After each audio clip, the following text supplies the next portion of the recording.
Tirada de la semana del 16 al 20 de junio.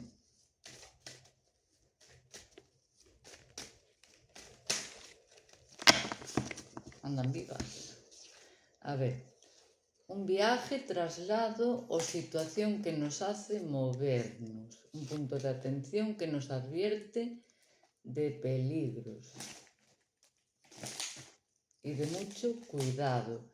La preocupación está sentenciada esta semana. Sí que conviene arriesgarse porque dentro de esos temores o traición, ya que estamos avisados, debemos contar con ello. No obstante, la situación, a pesar de lo grave que aparenta, llegará a una situación totalmente de paz y tranquilidad.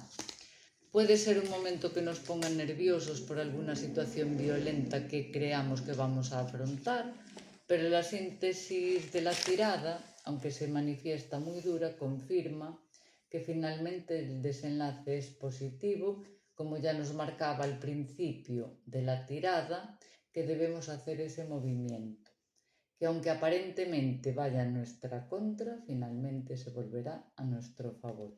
Es una tirada extraña, como estas que os digo yo, cada uno que lo lleve a su terreno, porque no nos habla bajo ningún concepto en qué área o en qué ámbito nos advierte ese aparente peligro que finalmente, como he dicho casi al final de la tirada, será positivo en cuanto al resultado final.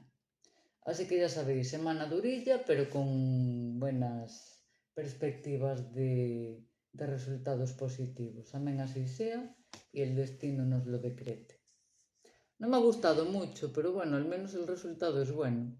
Después de la tormenta, pues siempre llega la calma, en resumen. Un beso, nos vemos pronto.